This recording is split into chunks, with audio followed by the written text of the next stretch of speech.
ಇಲ್ಲಿ ನಿಂತರೆ ಅರ್ಜುನ, ಇಲ್ಲಿ ನಿಂತರೆ ಬಬ್ರುವಾಹನ.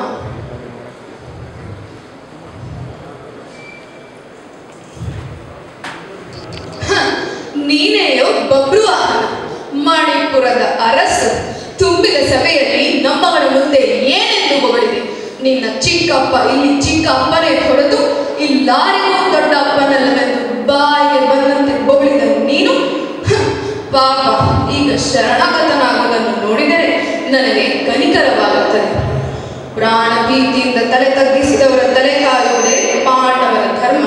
ಕ್ಷಮಿಸಿದ್ದೇನೆ. ಏಳ್ಮೇಲೆ ಪ್ರಾಣಭೀತಿಯಿಂದ ರಕ್ಷಣೆಗೋಸ್ಕರ ತಲೆ ತಗ್ಗಿಸಲಿಲ್ಲ. ನನ್ನ ಜನ್ಮಕ್ಕೆ ಕಾರಣನಾದ ನನ್ನ ತಂದೆಯ ಚರಣಾರವಿಂದದಲ್ಲಿ ಭಕ್ತಿಯಿಂದ ತಲೆ ತಗ್ಗಿಸಿದ್ದೇನೆ. ತಂದೆ? ಯಾರು ನಿನ್ನ ತಂದೆ? ಪರಮೇಶ್ವರನಿಂದ ಪಾಶುಪತಾಸ್ತ್ರ ಪಡೆದ ಪರಮ ವೀರ. ಕಾಣುವ ವನವನ್ನು ಅಗ್ನಿಗೆ ನೈವೇದ್ಯ ಮಾಡಿ ಗಾಂಡೀವವನ್ನು ಪಡೆದ ಗಂಡುಗಲಿ ಈ ಪಾರ್ಥ. ಕೇಳಿದ್ರಾ ಈ ವಿಚಿತ್ರವಾದ ಮಾತುಗಳನ್ನು? ಪರಮೇಶ್ವರನಿಂದ ಪಾಶುಪತಾಸ್ತ್ರ ಪಡೆದ ಪಾರ್ಥ ಅಂದರೆ ನಾನು ಇವನ ತಂದೆ. ಏಕೆ ನಗು? ಯಾಕೆ ಪರಿಹಾಸ್ಯ? ಇದೇನು ಉಕ್ಕಿ ಬರುತ್ತಿರುವ ಪುತ್ರ ವಾತ್ಸಲ್ಯವೋ ಅಥವಾ ಅಶ್ವಮೇಧದ ಕುದುರೆಯನ್ನು ಕಟ್ಟಿದೆನೆಂಬ ಆಕ್ರೋಶವೋ?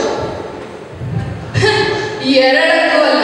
ನೀನು ನನ್ನನ್ನು ನಿನ್ನ ತಂದೆ ಎಂದೆಯಲ್ಲ, ಅದಕ್ಕೆ ನೀವೇ ನನ್ನ ತಂದೆ ಎಂಬ ಸತ್ಯ ಈ ದಿನ ನನ್ನ ತಾಯಿಯಿಂದ ತಿಳಿದಾಕ್ಷಣ ನಿಮ್ಮ ಪಾದದರ್ಶನಕ್ಕಾಗಿ ಓಡೋಡಿ ಬಂದೆ. ತಾಯಿ? ಯಾರು ನಿನ್ನ ತಾಯಿ? ಏನು ರಂಬೆಯೋ, ಊರ್ವಶಿಯೋ, ಮೇನಕೆಯೋ, ತಿಲೋತ್ತಮೆಯೋ? ಹರಿ ಶಾಂತಂ ಪಾಪ. ಪರಮ ಪವಿತ್ರನಾದ ನನ್ನ ತಾಯಿಯನ್ನ ರಂಭಾ ಊರ್ವಶಿಗೆ ಹೋಲಿಸುತ್ತಿದ್ದೀರಾ? ಮಹಾವೀರ, ನೆನಪು ಮಾಡಿಕೊಳ್ಳಿ. ಯುದ್ಧ ಪಾರಂಪರ್ಯದಿಂದ ನಿಮ್ಮ ಬುದ್ಧಿಗೆ ಮಂಕು ಕವಿದಿರಬೇಕು. ನೀವು ತೀರ್ಥಯಾತ್ರೆಯನ್ನು ಮಣಿಪುರಕ್ಕೆ ಬಂದದ್ದು, ನನ್ನ ತಾಯಿ ಚಿತ್ರಾಂಗದಿಯನ್ನು ನೋಡಿದ್ದು, ಗಾಂಧರ್ವ ರೀತಿಯಲ್ಲಿ ವಿವಾಹವಾದದ್ದು, ನನ್ನ ಜನ್ಮಕ್ಕೆ ಕಾರಣನಾದದ್ದು, ಇದೊಂದು ನಿಮ್ಮ ನೆನಪಿನಲ್ಲಿಲ್ಲವೇ? ನಿಜವಾಗಿದ್ದರೆ ತಾನೆ ನೆನಪಿನಲ್ಲಿರುವುದು. ಯಾವ ಮಣಿಪುರ, ಯಾವ ಚಿತ್ರಾಂಗದೆ, ಯಾರ ಗಾಂಧರ್ವ ವಿವಾಹ, ಯಾರು ನನ್ನ ಮಗ?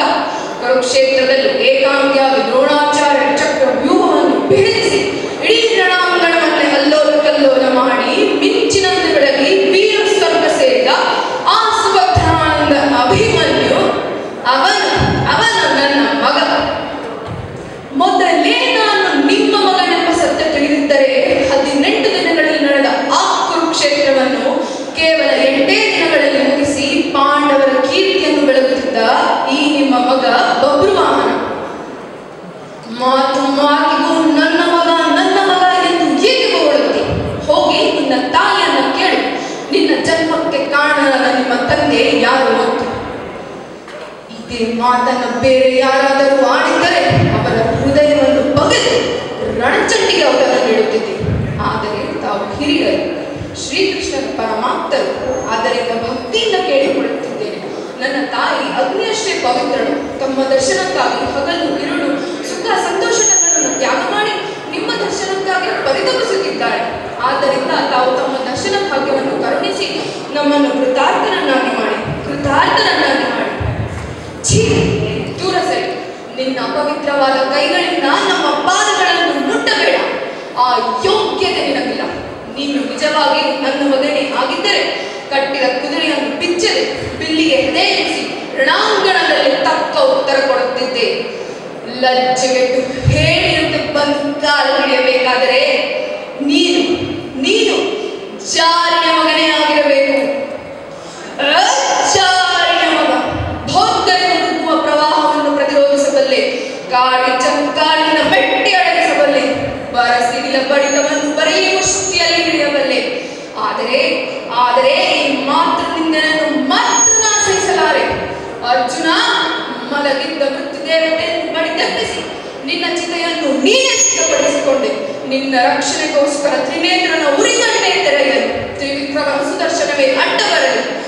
ನಿನ್ನ ಸೊಕ್ಕಿನ ಮಾತುಗಳಿಗೆ ತಕ್ಕ ಉತ್ತರ ನೀಡಿ ನಿನ್ನ ಮುಂಡವನ್ನು ತುಂಡರಿಸಿ ಚೆಂಡಾಡದಿದ್ದರೆ ನಾನು ಚಿತ್ರಾಂಗದಿಯ ಮಗ ಬಬ್ರುವಾಹನನಲ್ಲ.